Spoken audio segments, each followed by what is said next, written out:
Morning dear friends. आज हम grammar के बारे में चर्चा करेंगे, जिसमें कि जो फ्रेंच व्याकरण में सर्वप्रथम हम जो वर्ब सीखते हैं वो है एत्र वर्ब, और ये सबसे ज़्यादा इर्रेगुलर वर्ब है। वैसे फ्रेंच में वर्ब्स को कॉन्जुगेट करने का एक पैटर्न होता है। अब सबसे ज़्यादा जो फ्रेंच सीखने वाले छात्र या व्यक्ति होते हैं वो कंफ्यूज होते हैं कि ये कॉन्जुगेशन क्या है। तो कॉन्जुगेशन का मतलब है कि हमें जब छोटे छोटे सेंटेंसेस बनाना है या बड़े सेंटेंसेस बनाना है तो उसमें हमें सब्जेक्ट प्लस वर्ब की आवश्यकता होती है, और ऑफ कोर्स ऑब्जेक्ट भी। तो सबसे पहली वर्ब जो हम सीखते हैं फ्रेंच ग्रामर में वो एत्र वर्ब है, क्योंकि ये सबसे ज़्यादा इरेगुलर भी है। दूसरा, एत्र वर्ब की सहायता से हम पास्ट टेंस भी बनाते हैं। एत्र का मतलब होता है टू बी यानी होना। तो किसी भी वर्ब को कॉन्जुगेट करने के लिए सर्वप्रथम हमें 8 सब्जेक्ट प्रोनाउंस या किसी नाउन की आवश्यकता होती है। तो जो 8 सब्जेक्ट प्रोनाउन हैं वो है ज, इट मीन्स आई, ट्यू मीन्स यू, ट्यू मीन्स इट्स लाइक तुम इन हिंदी। जैसे मैं किसी से इनफॉर्मल बातचीत करता हूँ, कोई मेरा क्लासमेट है, कोई मेरा दोस्त है, कोई मेरा संबंधी है, परिवार का सदस्य है, तो मैं ट्यू यूज़ करता हूँ। इल, जब मैं और आप किसी तीसरे व्यक्ति, जो कि एक मैस्कुलाइन सिंगुलर नाउन है, उसके बारे में हम चर्चा कर रहे हैं, तब हम इल शब्द यूज करते हैं। इल का मतलब ही होता है, और अगर वस्तुओं के बारे में हम इसे यूज करें तो इट भी होता है। चौथा जो सब्जेक्ट नाउन है एल मीन्स शी। आपने सुना होगा L18 करके एक फेमस फ्रेंच ब्रांड भी है कॉस्मेटिक्स का, वेरी वेल नोन। और जो हम प्लूरल फॉर्म के लिए सब्जेक्ट प्रोनाउन यूज करते हैं वो ज का प्लूरल नु होता है, यानी हम। ट्यू मीन्स, जैसे मैंने बताया, ये तुम होता है, तुम कैसे हो, तो हम यूज करते हैं कमोवात्यू। लेकिन मैं अगर किसी से अपने एज में जो मुझसे बड़ा है, या मैं अगर एक से अधिक व्यक्तियों से बात कर रहा हूँ, जैसे मेरे छात्र हैं वो मुझसे उम्र में अमूमन छोटे हैं, लेकिन अगर मैं उन सभी को संबोधित कर रहा हूँ एक साथ, तो मैं वो सब्जेक्ट प्रोनाउन यूज करूंगा। वो यानी आप, एक से अधिक व्यक्ति, सेकंड पर्सन सिंगुलर, लेकिन मैं उनसे डायरेक्ट बातचीत कर रहा हूँ, तब मैं वो यूज करूंगा। जैसे मैं क्लासरूम में जाता हूँ और अपने छात्रों से पूछता हूँ कमो तालेबू, हाउ आर यू। फिर इल, ही का प्लूरल होता है इल का प्लूरल होता है इल। ये आप यहाँ पर एस देख रहे हैं, आखिरी में एक कंसोनेंट है एस।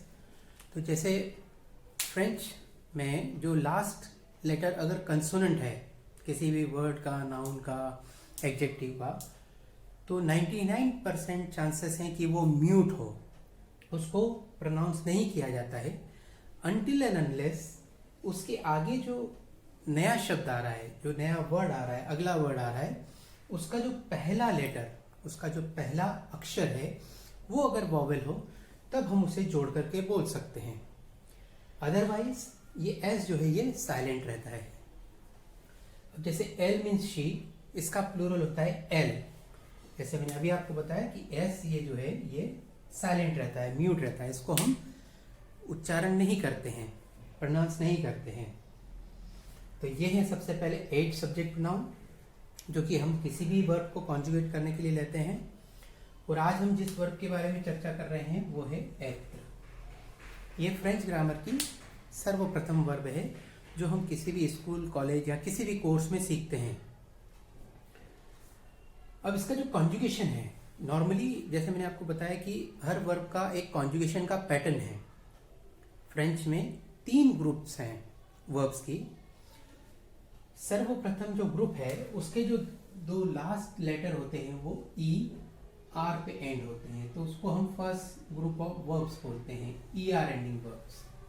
अल्फाबेटिकली इनको भी जमाया गया है सेकेंड ग्रुप जो है वो आईआर एंडिंग वर्ब है।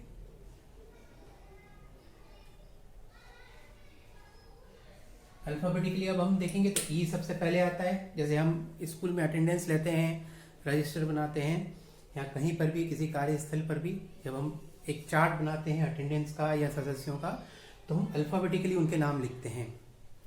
तो उसमें भी हम देखते हैं कि अल्फ़ाबेट कौन सा पहले आ रहा है, नेम में या सरनेम में। तो उसी तरह हम यहाँ पर भी गौर करते हैं कि पहले ई आता है, फिर आर आता है, फिर आई आता है और फिर आर आता है। तो ये है first group of verbs, E R ending. Second group है I R ending verb. E R ending verb की सभी वर्ब्स रेगुलर पैटर्न में कॉन्जुगेट होती हैं। उनका जो कॉन्जुगेशन का पैटर्न है वो रेगुलर है। सिर्फ एक वर्ब है उसमें, वो आले वर्ब। आले मीन्स टू गो और to ask someone how he और शी इज डूइंग। वो एक इरेगुलर वर्ब है, उसको भी हम सीखेंगे। पहले हम सबसे पहले एत्र वर्ब सीखेंगे, उसके बाद हम जो आज सेकेंड वर्ब सीखेंगे वो अवर वर्ब सीखेंगे, जो कि आई आर एंडिंग वर्ब है। वो भी हाईली इरेगुलर वर्ब है, उसका भी कॉन्जुगेशन का पैटर्न बिल्कुल अलग है। और तीसरा ग्रुप है वो आर ई एंडिंग वर्ब है। आर ई एंडिंग वर्ब में कुछ वर्ब्स हैं जो एक जैसी कॉन्जुगेट होती हैं, लेकिन एत्र वर्ब उसी ग्रुप का हिस्सा है जो कि इरेगुलर वर्ब्स कहलाता है। क्योंकि आर ई में मोस्ट ऑफ द वर्ब्स, ज़्यादा से ज़्यादा वर्ब्स इरेगुलर है, और उसमें जो सबसे ज़्यादा इरेगुलर है वो है एत्र वर्ब। और इसी से हम शुरुआत करते हैं, क्योंकि अभी हमें छोटे छोटे सेंटेंसेस बनाना है। अब इसका जो कॉन्जुगेशन हम देखेंगे तो वो य के साथ हम स्वी लिखते हैं, स्वी, स्विस नहीं, स्वी, यस्वी। अमूमन छात्र क्या पहली बार जब वे इसे उच्चारण करते हैं इसका, तो वो स्विस बोलते हैं। स्विस एक कंट्री का नाम है, मीन स्विट्जरलैंड। फ्रेंच में स्विट्जरलैंड को स्विस बोलते हैं, तो हम इसे सुई ही बोलेंगे, यस्वी। सुई लाइक सुई धागा वाला सुई। ट्यू ए means you are. Suppose I want to say I am Indian, je suis indien, je suis étudiant, je suis professeur. Okay? Tu es, you are Indian, you are student, you are teacher. Il est. अब हम बात कर रहे हैं किसी ऐसी व्यक्ति के बारे में, जैसे हम बात कर रहे हैं विराट कोहली के बारे में, तो मैं बोलूँगा il est bon joueur, he is a good player. Il est beau, he is handsome. Suppose if I am talking about a actor, suppose I want to speak about any actor, il est beau, B-E-A-U, beau means handsome. जो beautiful word होता है उसके जो चार पहले letter हैं उसी को हम हैंडसम के लिए यूज करते हैं फ्रेंच में। और जहाँ तक मैंने आपको बोला पहले भी कि 70% of the English vocabulary comes from the French vocabulary, तो बो से ही ब्यूटीफुल बना है। Fourth one L A means she is, LANDN, she is Indian, she is student, she is beautiful. Beautiful को हम बेल बोलते हैं, we just add B before the L, it becomes बेल। बेल means beautiful, BELLE। Pronunciation is same as BELL in English. तो ये तो हो गया सिंगुलर पार्ट इसका कॉन्जुगेशन, यस्वी, ट्यूए, इल ए, एल ए। अब इसी का हम प्लूरल करते हैं। जैसे मैं कहना चाहता हूँ कि वी ऑल आर इंडियंस, तो वी आर इंडियंस, नू सोम एंडियन, आप और मैं भारतीय हैं, नू सोम एंडियन। अब जैसे मैं इस कक्षा में बोल रहा हूँ, क्लास में बोल रहा हूँ बच्चों को, यू ऑल आर स्टूडेंट्स। अमूमन वे उम्र में मुझसे छोटे हैं, लेकिन एक से अधिक हैं, प्लूरल है, द्वितीय वचन, द्वितीय पुरुष बहुवचन। जिन लोगों ने थोड़ी भी संस्कृत पढ़ी है शुरुआत में, या जिन्हें व्याकरण का थोड़ा सा भी ज्ञान है, उनके लिए फ्रेंच सीखना बहुत आसान है। और फ्रेंच को हम हिंदी जैसा समझ के अगर सीखेंगे तो आपको सीखने में बहुत आसानी होगी। और ख़ास करके जिन्होंने प्राइमरी लेवल पे या सेकेंडरी लेवल पे अगर संस्कृत सीखी है तो उनके लिए भी बहुत आसान है। जैसे मैं बोलूँगा ये प्रथम पुरुष है, एक वचन, द्वितीय पुरुष एक वचन, तृतीय पुरुष एक वचन, पुल्लिंग एंड स्त्रीलिंग, मीन्स मैस्कुलाइन एंड फेमिनाइन। अब त्यू का प्लूरल होता है वो, जैसे मैंने आपको बताया, तो कॉन्जुगेशन है वूजेट, वूजेट एत्र verb. Ill A means he इसका प्लूरल है, इल सो means they are for masculine plural. If we are talking about male gender then we use इल सो. और अगर मिक्स में भी है जैसे मैस्कुलिन एंड फेमिनाइन, इल सो वी यूज. और अगर हम सिर्फ गर्ल्स की या फेमिनाइन जेंडर की बात करें तो वी विल से एल सो. सपोज एल सो बेल, एल सो एट्यूडियन, एल सो एंडियन. अब आगे जाके हम एडजेक्टिव्स भी देखेंगे, उसमें भी मैस्कुलिन फेमिनाइन होता है. इंग्लिश में नहीं होता है लेकिन फ्रेंच में होता है. जेंडर एडजेक्टिव्स भी मैस्कुलिन और फेमिनाइन होते हैं. According to the subject pronoun they change themselves, वो अपने आप को बदलते रहते हैं. अभी एतर वर्ब हम यूज कहाँ करते हैं, ये सबसे अधिक महत्वपूर्ण है प्रेजेंट टेंस में. ये प्रेजेंट टेंस का कॉन्जुगेशन है इसका जो आप देख रहे हैं. तो सबसे पहले हम एतर वर्ब को यूज करते हैं नेशनलिटी बताने के लिए. जैसे मैं कहना चाहता हूँ आई एम इंडियन, तो आई विल से je suis इंडियन. अब मैं जो व्यक्ति मुझसे उम्र में छोटा है उससे मैं बात कर रहा हूँ तो I will say tu es Indian, you are Indian. Virender Sehwag, il est Indian. Okay. Deepika Padukone, elle est Indian. जब आप देख रहे हैं मैं इंडियन बोल रहा हूँ फेमिनिन के लिए, तो मैं कुछ एक्स्ट्रा अल्फ़ाबेट्स या लेटर्स जोड़ करके बोल रहा हूँ, वो भी हम सीखेंगे अगली वीडियोस में. फिर nous sommes indiens, vous êtes indiens, you all are Indians, ils sont indiens and elles sont indiennes. तो ये हमने नेशनलिटी के लिए यूज करते हैं एतर वर्ब. दूसरा जहाँ पर हम एतर वर्ब यूज करते हैं वो होता है प्रोफेशन. प्रोफेशन, सपोज मुझे बताना है कि मैं एक टीचर हूँ, तो je suis professor. And to a student I am saying tu es étudiant, il est cricketer, elle est actrice. Okay, nous sommes étudiants, we all are students. Vous êtes docteur, vous êtes médecin. Ils sont, suppose, professeurs, they are teachers. And elles sont actrices, they are actresses. So nationally and profession. Then third, which we use as word to tell the qualities.